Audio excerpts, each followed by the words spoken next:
Hello everyone, welcome back to my YouTube channel SK Educare. तो आज की इस वीडियो में हम बात करने वाले हैं समास के प्रकार के ऊपर। जबकि हमने हमारे पहले वीडियो में समास किसे कहते हैं और इसकी परिभाषा को हम लोगों ने बहुत ही अच्छे से समझ लिया था। तो चलिए आज की इस वीडियो में हम लोग देखते हैं समास के प्रकार कितने हैं और इसको हम लोग पहचानें कैसे। क्योंकि कई बार एग्ज़ाम में ये पूछा जाता है और बहुत सारे स्टूडेंट्स जो होते हैं वो कन्फ्यूजन में रहते हैं कि आखिर समास हम लोग कैसे करें। तो दरअसल हम लोग देखने वाले हैं समास के प्रकार। और ये जो समास है हिंदी में मूलतः समास के 6 भेद होते हैं। ठीक है, हिंदी में समास के मूलतः 6 भेद होते हैं। तो उसमें से पहला है अव्ययीभाव समास। ठीक है, पहला है अव्ययीभाव समास, दूसरा है तत्पुरुष समास, तीसरा है द्वंद्व समास, चौथा है बहुब्रीहि समास और पांचवा है कर्मधारय समास और छठा है द्विगु समास। तो हम लोगों ने हमारे जो पहली वीडियो थी उसमें हम लोगों ने देखा था कि समास किसे कहते हैं, कैसे समास को हम लोग विग्रह करते हैं, समासिक पद क्या है। ठीक है, आज हम लोग इस वीडियो में बात करेंगे हमारा पहला समास अव्ययीभाव समास के ऊपर। तो चलिए वीडियो की शुरुआत करते हैं और आगे बढ़ते हैं। अव्ययीभाव समास, इसका अगर जो किताबी जिसे हम लोग कहते हैं किताबी भाषा, ठीक है, किताबी भाषा को अगर हम लोग समझें तो कहा जाता है कि जिस समास में पहला पद अव्यय होता है और उसी का अर्थ प्रधान होता है, मतलब जब हम लोग समास करेंगे तो जिस समास का पहला पद, ठीक है, पहला पद अव्ययी होगा और उसी का अर्थ प्रधान होता है और समासिक पद क्रिया विशेषण अव्यय हो जाता है, उसे अव्ययीभाव समास कहते हैं।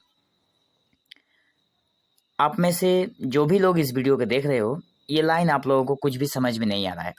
ठीक है, ये लाइन आप लोगों को कुछ भी समझ में नहीं आया होगा कि ये समासिक पद क्या है, पहला पद अव्यय क्या है और अव्यय क्या है, क्रिया विशेषण अव्यय क्या है।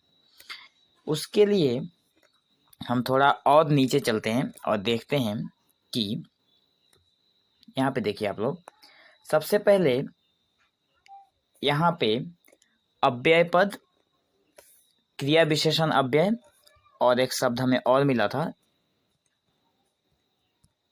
जिसका नाम था सामासिक पद। पहले इन तीनों शब्द को अच्छे से समझ लेते हैं, तभी जाकर हम लोग अच्छे से बाकी का समझ पाएंगे। सबसे पहले हम लोग देखते हैं अव्यय का अर्थ। ये रहा अव्यय का अर्थ। अव्यय का अर्थ क्या होता है? किसी भी भाषा के वह शब्द अव्यय या अभिकारी कहलाते हैं। इस संसार की कोई भी भाषा हो, उसमें कुछ शब्द होते हैं जिसे हम लोग अभिकारी या फिर अव्यय कहते हैं। अब वो शब्द कौन कौन से हैं? तो पहला है जिनमें कहा गया है कि अभिकारी कहते हैं, ठीक है, जिनके रूप में लिंग, वचन, पुरुष, कारक, काल इत्यादि के कारण कोई विकार उत्पन्न नहीं होता। मतलब कुछ ऐसे शब्द होते हैं जिनमें ना कि उनका लिंग परिवर्तन होता है, ना वचन परिवर्तन होता है, ना काल चेंज होता है, ना ही पुरुष उसका बदलता है। ठीक है, मतलब वो शब्द जैसा है वैसा ही रहेगा, उसमें कोई भी जोड़कर या घटाकर उसमें परिवर्तन नहीं लाया जा सकता। ऐसे शब्द हर स्थिति में अपने मूल रूप में बने रहते हैं। ये रहा वो बात है जो मतलब जो कभी चेंज नहीं रहता, जो शब्द कभी चेंज नहीं होता, नहीं रहता नहीं, कभी भी वो चेंज नहीं होता।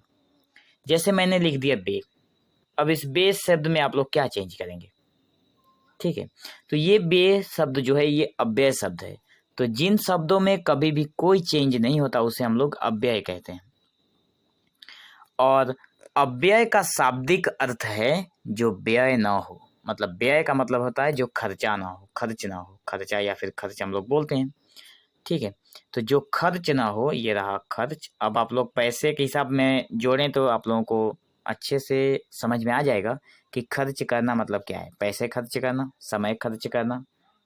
ठीक है, तो जो व्यय ना हो उसे हम लोग अपव्यय कहते हैं, जिसमें उदाहरण के तौर पर है कब, कहाँ, क्यों, कैसे, किसने, उधर, ऊपर, इधर, अरे, तथा, और, लेकिन, क्योंकि, परंतु, केवल।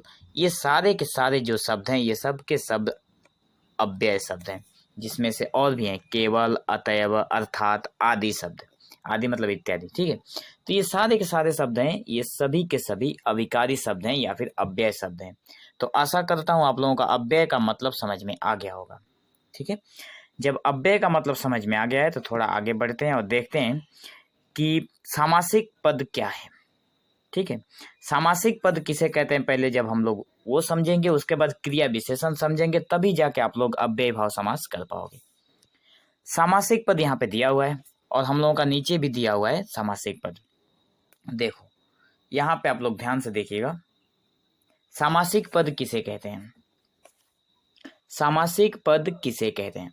और हाँ, एक बात और, मैं इस वीडियो के अंत में आप लोगों को अव्ययी भाव समास मतलब देखते ही कैसे पहचाने उसका ट्रिक मैंने इस वीडियो के अंत में बताया है। तो आप लोग देखते रहिए ध्यान से, तभी आप लोग सब कुछ समझ जाएंगे। उसके बाद अव्ययी भाव समास में कोई दिक्कत नहीं रहेगी। सामासिक पद किसे कहते हैं, ये सामासिक जो शब्द इसका मतलब क्या है। तो देखिए यहाँ पे जैसे आप लोग इस लाइन को देख रहे हो, लेकिन इससे पहले आप लोग ये उदाहरण देखो। जैसे मैंने कहा शक्ति के अनुसार, ठीक है, यहाँ मैंने कहा है बिना फायदा के, और यहाँ पर मैंने कहा है बिना भय के। ठीक है, अब शक्ति के अनुसार जो आप लोग ये शब्द देख रहे हो, शक्ति के अनुसार, ये मैंने विग्रह किया है, मतलब इसको मैंने बढ़ा कर लिखा है। विग्रह करना मतलब तोड़ मरोड़ कर लिखना, एक छोटे शब्द को बढ़ा चढ़ा कर लिखना। इसी का शॉर्ट फॉर्म यहाँ पे दिया हुआ है यथाशक्ति, मतलब शक्ति के अनुसार, जितना शक्ति है उतना ही। अब कहा गया है, अब ऊपर वाला ये शब्द पढ़ के देखिए, समास करने पर जो स्वतंत्र शब्द बनता है उसे सामासिक पद कहते हैं। मतलब आमतौर पर हम लोगों को पहले ये शब्द पहले मिल जाता है, जैसे यथाशक्ति दिया रहेगा और आप लोगों को बोला जाएगा कि इसका विग्रह करके समास का नाम लिखिए। ठीक है, एग्जाम में बहुत सारे क्वेश्चंस में ये शब्द दे दिया जाता है और कहा जाता है कि इसका विग्रह कीजिए और समास का नाम लिखिए। तो इसका विग्रह कीजिए, जो ये शब्द है इसका मतलब यथाशक्ति, जो इसी का हमें विग्रह करना है। तो ये जो शब्द है इसका नाम क्या है, इसका नाम है सामासिक पद। ठीक है, इसका नाम है सामासिक पद। हमें एग्जाम में ये दे दिया जाता है और कहा जाता है कि इसका विग्रह करिए। हम लोगों ने यहाँ पे इसका विग्रह कर दिया शक्ति के अनुसार। अब वो पूछता है क्वेश्चन में कि विग्रह तो आपने कर दिया, अब इसका समास का नाम लिखिए। तो यथा शक्ति जब होता है तो शक्ति के अनुसार। अब यथा जो शब्द है कहीं पे भी दिखाई मिले और वहाँ पे अगर समास करने की बात हो, समास करने की बात हो, तो हम लोग लगाएंगे कि ये अव्ययी भाव समास है। ये रहा यहाँ पे एक ट्रिक। आशा करता हूँ आप लोगों को यहाँ पे समझ में आ गया होगा। मतलब इस हिंदी के व्याकरण में कहीं पे भी यथा शब्द लिखा हो और उसमें बोल दिया जाए कि समास का विग्रह करके समास का नाम लिखिए, विग्रह करना छोड़ दीजिए, समास का नाम लिखिए, तो ये अव्ययी भाव समास है। क्योंकि कहा गया है कि पहला पद अव्यय है। अब मुझे आप लोग ये बताइए, ऊपर कहा गया था जिसका व्यय, समास का अव्यय का मतलब होता है जो व्यय ना हो। अव्यय का मतलब है जो व्यय ना हो या इसका जिसके मूल रूप में कोई परिवर्तन ना हो। अब इसमें आप लोग लिंग, वचन, कारक कुछ भी जोड़ घटा कर देख लीजिए, इसमें इसका कोई मीनिंग चेंज नहीं होगा। ठीक है, लिंग जोड़ेंगे तो भी नहीं होगा, वचन जोड़ेंगे यथाओं तो होगा ही नहीं। ठीक है, तो यथा जो शब्द है ये अपने आप में मूल रूप है और इसको कभी चेंज नहीं कर सकते। लेकिन शक्ति को हम लोग चेंज कर सकते हैं, शक्ति को शक्तियाँ लिख सकते हैं, शक्ति के बिना, ऐसे सब लिख सकते हैं। तो ये सब जो शब्द हैं ये हमारे अव्ययीभाव समास में आते हैं। बिना फायदा के, यहाँ पे मैंने विग्रह कर दिया है बिना फायदा के, ठीक है, ये विग्रह किया है, लेकिन आपको एग्जाम में मिलेगा बेफायदा। बेफायदा जो शब्द एक साथ जो शब्द है उसे हम लोग बोलेंगे समासिक पद। यहाँ पे यथाशक्ति एक साथ है, इसे हम लोग बोलते हैं समासिक पद। यहाँ पे निर्भय एक शब्द है, इसलिए इसको बोलेंगे समासिक पद। लेकिन इसको विग्रह करने पर बिना भय के निर्भय, बिना फायदा के बेफायदा, ठीक है। तो अब मैं ये आशा करता हूँ कि आप लोगों को समासिक पद समझ में आ गया होगा कि जो शब्द अकेले में अपने आप अकेले है, जो जुड़ने के बाद जो बनता है उसे हम लोग बोलते हैं समासिक पद। Sorry friends. और इसे अगर हम लोग खोल दें, मतलब जब इसे विग्रह कर दें, तो ये समास का विग्रह हो गया, ये शब्द ही समास है, ठीक है। अच्छा, आगे बढ़ते हैं। और हमारा और एक शब्द था, हमारा ये डेफिनेशन है अव्ययीभाव समास का, कि पहला पद अव्यय होना चाहिए, जो हम लोगों ने देख लिया, जिसमें कोई चेंज नहीं। अव्यय का मतलब होता है जिसमें कोई चेंज नहीं हो, जो पद कभी चेंज ना हो। और हमारे पहले वीडियो में हम लोगों ने देखा था कि समास के दो पद होते हैं, पूर्व पद और उत्तर पद।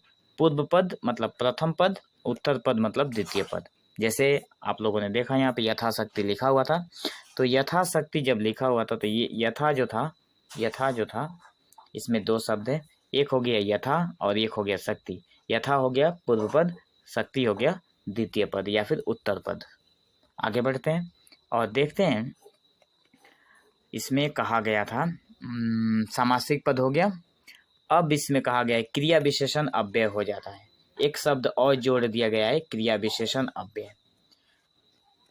तो ये क्रिया विशेषण अव्यय क्या है, जब तक इसे नहीं समझेंगे तब तक हम लोग अब समास का अव्ययीभाव समास जो है उसे समझने में दिक्कतें पैदा होंगी। तो चलते हैं हम क्रिया विशेषण अव्यय की ओर। तो हम लोगों ने नीचे पढ़ा था अव्यय, ठीक है ना, अव्ययीभाव समास हम लोगों ने पढ़ा था। अब देखिए जो अव्ययीभाव समास है, अव्यय के 5 भेद होते हैं। ये देखिए यहाँ पे आप लोग ध्यान से देखिएगा, इतनी गहराई में हर बार आप लोगों को समझाया नहीं जा सकता, इसलिए ध्यान से सुनिए। अव्यय के प्रमुख 5 भेद होते हैं। ये जो अव्यय है, अव्ययीभाव समास कह लीजिए या फिर अव्यय शब्द बोल दीजिए, इसका 5 भेद हैं। अब अव्यय भी 5 प्रकार का है, ठीक है। ये जो अव्यय शब्द है ये 5 प्रकार का है। इसमें से पहला है क्रिया विशेषण, दूसरा है संबंध बोधक, तीसरा है समुच्चय बोधक, चौथा है विस्मयादि बोधक और पांचवा है निपात। जिसमें से पहला ही दिया हुआ है हमारे लिए क्रिया विशेषण, ये रहा, ठीक है। कहा गया है क्रिया विशेषण के बारे में हम लोग जानेंगे, तो हम लोग इन चारों को अभी डिस्कस नहीं करेंगे, सिर्फ क्रिया विशेषण को देखेंगे ताकि हमारा अव्ययीभाव समास कंप्लीट हो जाए, ठीक है। अच्छा, क्रिया विशेषण को जानने के लिए ये पांचों हैं, क्रिया विशेषण, निपात, संबंध बोधक, समुच्चय बोधक, विस्मयादि बोधक। अच्छा, क्रिया विशेषण यहाँ पे कहा गया है। अब एक बार इसके अव्ययीभाव समास के डेफिनेशन को एक बार फिर से पढ़ते हैं। देखिए, अव्ययीभाव समास, जिस समास में पहला पद अव्यय होता है और उसी का अर्थ प्रधान होता है, और सामासिक पद क्रिया विशेषण अव्यय हो जाता है। जो सामासिक पद है वो क्रिया विशेषण अव्यय होगा, तभी जाकर हम लोग यहाँ पे क्रिया विशेषण अव्यय हो जाता है, उसे अव्ययीभाव समास कहते हैं।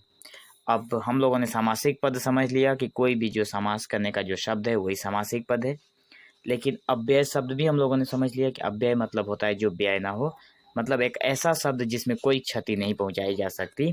जिसे मैंने बोल दिया बेकार, जैसे मैंने बोल दिया आ, अब ये एक शब्द है। जैसे मैंने बोल दिया नी, अब ये एक नी शब्द है। अब इन सब शब्दों में कोई भी कारक, लिंग, वचन कुछ भी जोड़ लीजिए या फिर घटा लीजिए, कमा दीजिए, इसमें से उसका कोई मीनिंग चेंज नहीं होने वाला, ठीक है। जैसे मैंने यहाँ पे बोल दिया भर, ठीक है, उसके बाद मैंने बोल दिया यहाँ पे आ, तो ये सारे के सारे जो वर्ण है या फिर जो शब्द हैं ये कभी चेंज नहीं होंगे। जो चेंज नहीं होता है वही अव्यय है, ठीक है। यथा, तो ये सारे, जैसे मैंने और एक शब्द बोल दिया प्रति, यही सब अव्यय हैं, ठीक है ना। तो कहा गया है कि सामासिक पद तो हम लोगों ने समझ लिया कि जो शब्द है पूरा का पूरा जो शब्द है उसको अभी समास में कन्वर्ट नहीं हुआ है, उसे हम लोग सामासिक शब्द बोलेंगे। क्रिया विशेषण अव्यय क्या होता है इसको एक बार समझ लेते हैं। क्रिया विशेषण अव्यय। क्रिया विशेषण अव्यय को समझने के लिए जिस शब्द से, देखिए क्रिया विशेषण मतलब इस शब्द को आप लोग ध्यान से समझिए, उसके बाद सब कुछ समझ में आ जाएगा। क्रिया विशेषण, क्रिया का मतलब क्या होता है? काम, कोई भी काम करना, ठीक है। कोई भी काम करना क्रिया है।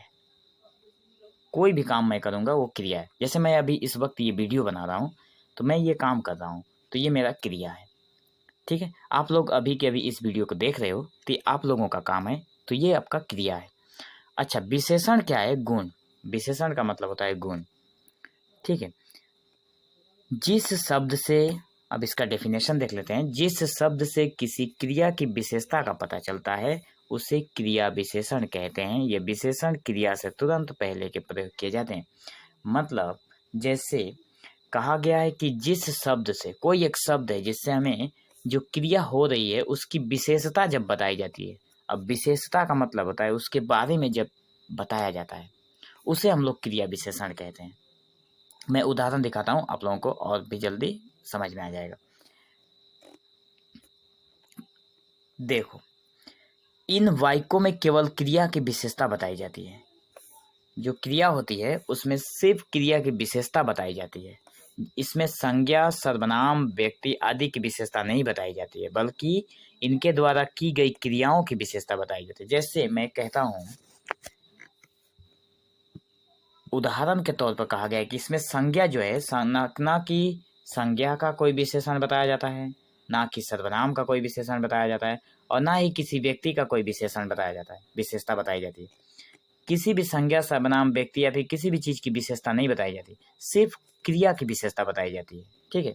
जब क्रिया की विशेषता बताई जाएगी वो कहलाएगा क्रिया विशेषण। जैसे उदाहरण देखिए, उदाहरण में शेर तेज भागता है। शेर जो है वो तेज भागता है। अब यहाँ पे क्रिया क्या है? भागना। ऐसे ऐसे दौड़ दौड़ कर भाग रहा है। भागना उसका क्रिया है, मतलब वो काम कर, कौन सा काम कर रहा है? भागने का काम कर रहा है, ठीक है। लेकिन कहा गया है कि ठीक क्रिया के से थोड़ा पहले कहा गया है कि विशेषता, इन वाक्यों में केवल क्रिया की विशेषता बताई जाती है, ठीक है। इनके द्वारा की गई क्रियाओं की विशेषता बताई जाती है। अच्छा, ये सब तो ठीक है। भागना जो है वो उसकी क्रिया है, लेकिन क्रिया से ठीक पहले बताया गया है कि किस तरह से भाग रहा है। भागना मतलब तेज भाग रहा है। मैं यहाँ पे बोल सकता था कि वो बहुत धीमे भाग रहा है या फिर बहुत धीरे भाग रहा है। धीरे भाग रहा है या फिर भागना, ठीक है। तो धीरे भागना, तेज भागना, मध्यम गति में भागना, ये सब जो है, तो भागने का जो काम है वो किस प्रकार हो रहा है? धीरे धीरे हो रहा है। यहाँ पे कहा गया है भागने का काम किस प्रकार हो रहा है? तेज हो रहा है।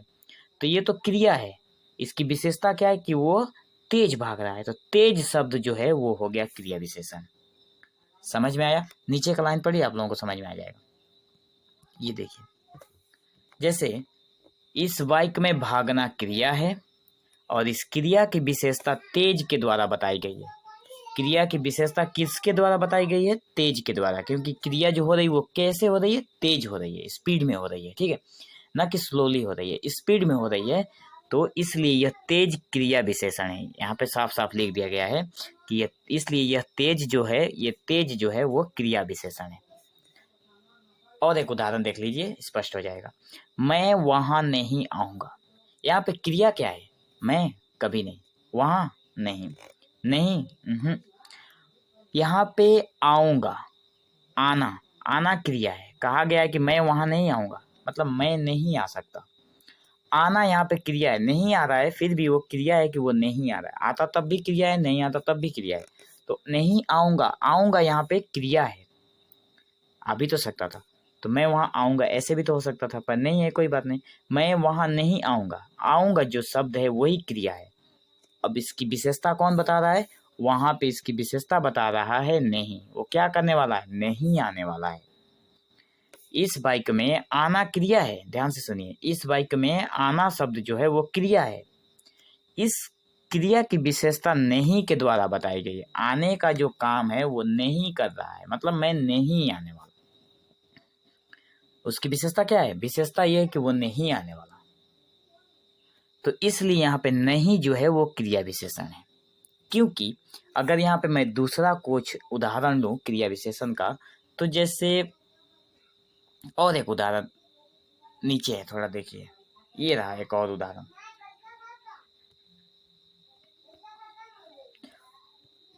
यहाँ पे उदाहरण में है उसने पेट भर खाया। अच्छा, क्रिया क्या है? क्रिया है खाना। क्रिया क्या है? खाना का, खाना उसका क्रिया है, मतलब वो जब बैठ के खा रहा था, खाया या फिर खा जब रहा था, वो था उसका क्रिया, मतलब वो काम कर रहा था। ठीक है। अच्छा, क्रिया विशेषण क्या है? कैसा खाया? पेट भर के खाया। पेट भर जो है ये हो गया क्रिया विशेषण, पेट भर के उसने खाया। अब मैं एक और उदाहरण लेता हूं, जैसे मोहन, मैं बोल रहा हूं मोहन बहुत जल्दी आ गया। ठीक है, आ गया। मोहन बहुत जल्दी आ गया। अब यहाँ पे क्रिया क्या है? आ गया, क्योंकि आ गया, चल कर आया, उसका काम था आना, आने का काम खत्म कर लिया। लेकिन आया कैसे? जल्दी आया। कब आया? जल्दी आया। तो जल्दी आ गया, इसका ये जल्दी जो है ये हो गया इसका क्रिया विशेषण। क्रिया की जो विशेषता बताए वही क्रिया विशेषण है। आशा करता हूं आप लोगों को यहाँ तक समझ में आ गया होगा। ठीक है, इसमें कोई दिक्कत नहीं है।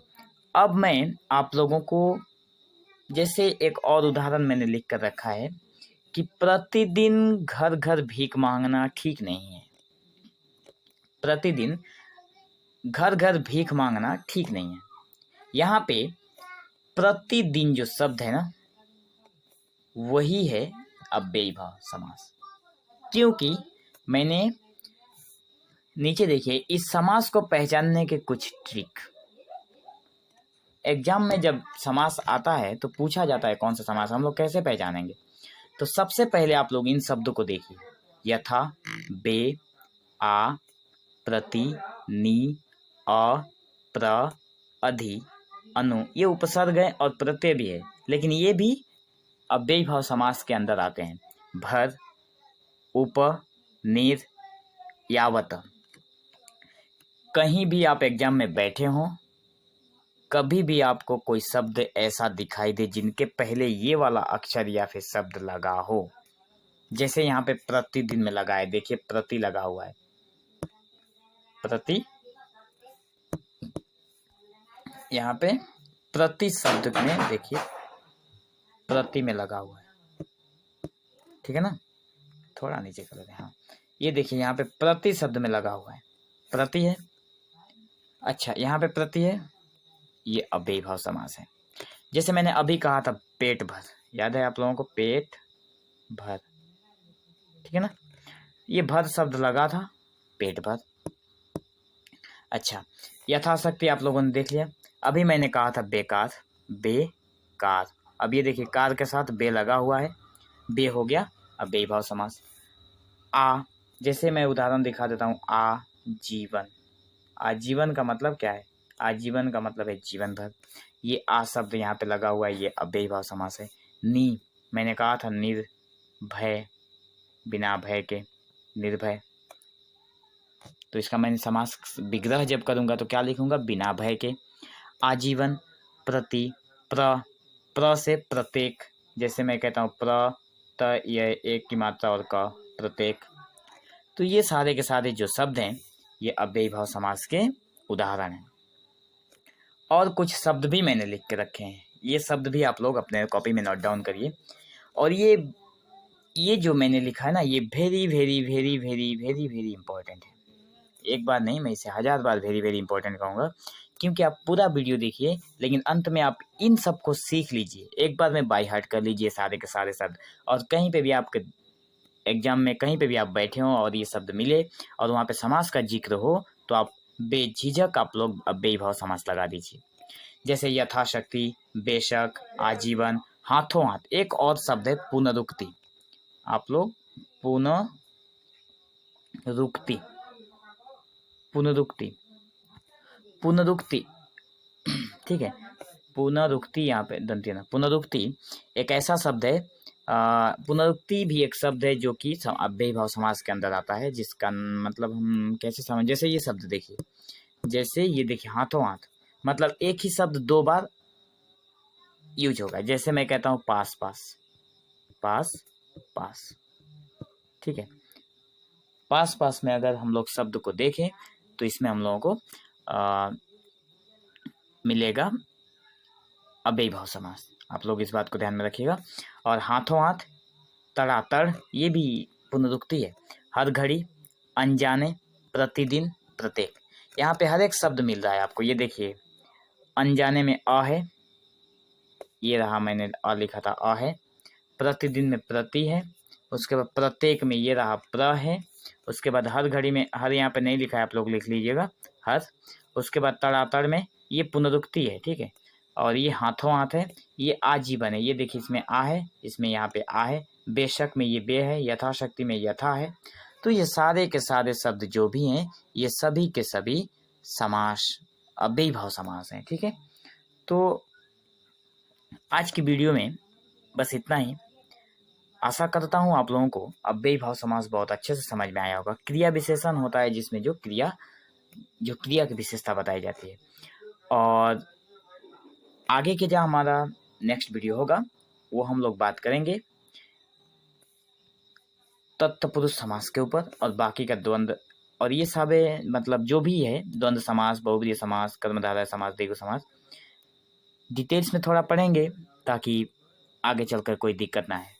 तो मैं आशा करता हूँ अव्ययी भाव समास आप लोगों को समझ में आ गया होगा। कभी भी कोई भी शब्द दिखे उसे, और रही बात इसके कुछ उदाहरण की, तो बाद में मैं एक वीडियो में आप लोगों को बहुत सारा उदाहरण दे दूंगा अव्ययी भाव समास का, सभी समास का। आप लोग वहाँ से प्रैक्टिस कर लीजिएगा तो आप लोगों को बहुत आसानी हो जाएगा, ठीक है। और अगर हो सकेगा तो मैं नेक्स्ट जब वीडियो लेकर आऊँगा तत्पुरुष समास का, तो उसमें अव्ययी भाव समास का कुछ उदाहरण लेकर आऊँगा प्रैक्टिस के लिए। तब तक के लिए धन्यवाद। बने रहिए हमारे SK एडुकेयर चैनल के साथ। So thank you for watching this video. Have an awesome day.